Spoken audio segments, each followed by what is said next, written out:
ಸ್ನೇಹಿತರೆ, ಕೆಲವರಿಗೆ ಮೂತ್ರ ವಿಸರ್ಜನೆ ಮಾಡೋ ಜಾಗದಲ್ಲಿ ಆಗಲಿ, ಗುದದ್ವಾರದೇ ಆಗಲಿ, ಒಂದು ಜಿಟ್ಟಿನಂಥ ನೀರು ಹೋಗ್ತಾ ಇರುತ್ತೆ. ನೋವೇನಾಗಲ್ಲ, ನೀರು ಹೋಗ್ತಾ ಇರುತ್ತೆ. ಅದು ಕೊನೆಗೆ ಏನಾಗುತ್ತೆ, ನಿಮಗೆ ಬೆನ್ನು ನೋವಿಂದ ಬೇರೆ ಬೇರೆ ಪ್ರಾಬ್ಲಮ್ ಸ್ಟಾರ್ಟ್ ಆಗುತ್ತೆ. ಇದನ್ನು ಹೇಗಪ್ಪ ತಡೆಗಟ್ಟೋದ್ರ ಮನೆಮದ್ದು ಅಂತ ಹೇಳಿದ್ರೆ, ನಾಗ ಕೇಸರಿ ಬೀಜಗಳು, ಬ್ಲ್ಯಾಕ್ ಸಿನಮನ್ ಅಂತಾರೆ. ಅದು ಬೀಜನ 50 ಗ್ರಾಮ್ ತಗೊಳ್ಳಿ, ಮತ್ತು ಕಲ್ಸಕ್ಕರೆ 100 ಗ್ರಾಮ್ ತಗೊಳ್ಳಿ.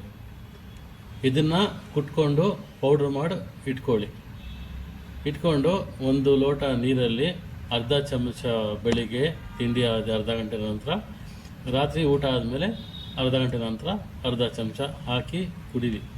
ಕೇವಲ 15ರಿಂದ 20 ದಿವಸದಲ್ಲಿ ನಿಮಗೆ ಈ ಬೆನ್ನೋವು ಇದ್ರೂ ಕಮ್ಮಿ ಆಗುತ್ತೆ, ಪ್ಲಸ್ ಜಿಟ್ಟಿನ ನೀರು ಹೋಗ್ತದಲ್ಲ ಅದು ಕಮ್ಮಿ ಆಗುತ್ತೆ. ಈ ಪ್ರಯೋಗ ಮಾಡಿ ನೋಡಿ, ತುಂಬ ಫಲಕಾರಿಯಾಗಿದೆ. 80ರಿಂದ 90% ಜನರಿಗೆ 15 ದಿವಸನೇ ಕಮ್ಮಿ ಆಗಿಬಿಡ್ತದೆ. ಮನೆಮದ್ದು, ಸೈಡ್ ಎಫೆಕ್ಟ್ಸ್ ಏನಿಲ್ಲ. ಧನ್ಯವಾದಗಳು ಫ್ರೆಂಡ್ಸ್.